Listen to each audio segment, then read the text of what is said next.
All right, today we'll be talking about soil temperature for peanuts. I'm Chris Balkcom with the Crop Soil Environmental Sciences Department at Auburn University, and just appreciate the opportunity to get to speak to y'all today. Here we're going to talk about different factors that affect soil temperature. Number one, the air temperature, the different soil types, the amount of soil moisture that's in the soil, whether you have a cover crop or not, and the type of tillage that you do. The air temperature is important to look at on extended range forecast before planting to ensure that you have consistent air temperatures.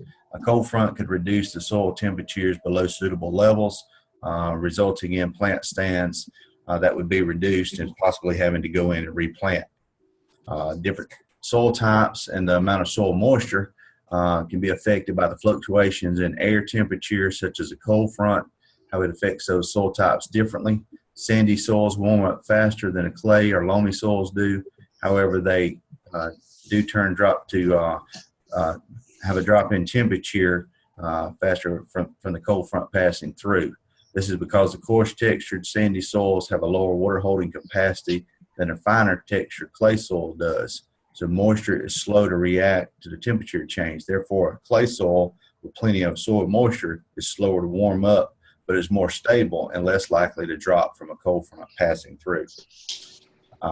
Cover crops and tillage affect the soil temperature by the cover crops keep the soil cooler longer in the springtime by blocking the sun rays from hitting the soil, and in turn, there's not any tillage going on. So where you do have a tillage, you're stirring that soil so it warms it up quicker, exposing the soil to more direct sunlight, causing it to warm up faster.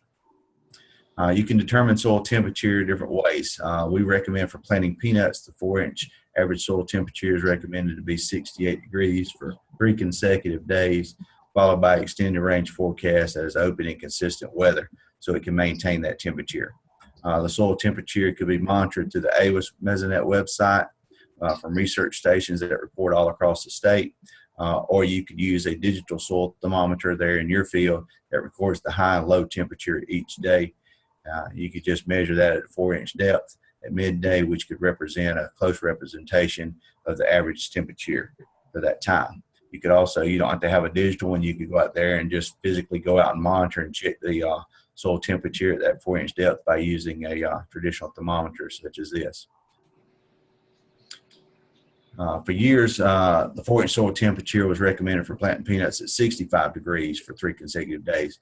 And we changed that recently due to studies that were done at the University of Georgia, as well in cooperation with Auburn University. So they raised that 4-inch soil temperature to 68 degrees.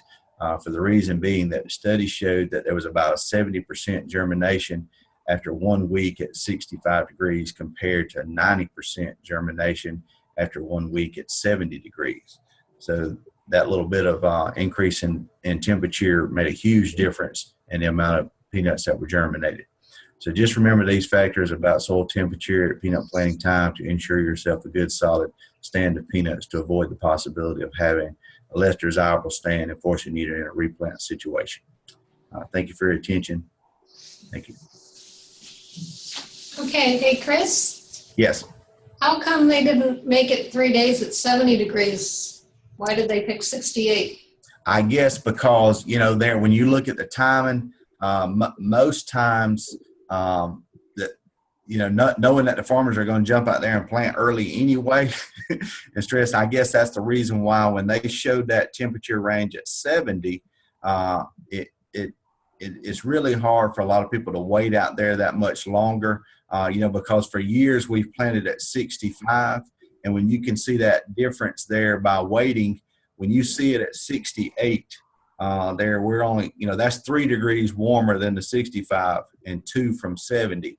Generally, when you see it and you wait to there, we're continuing to warm up there anyway. And by the time they get going and started, it's 70 degrees then essentially anyway. That's mainly just drawing attention to that for them to see that difference, the huge benefit in the increased germination, therefore making them hold back just a little bit longer to ensure ourselves that we're on that warming trend. All righty. Okay. Thank you. Thank you. All right.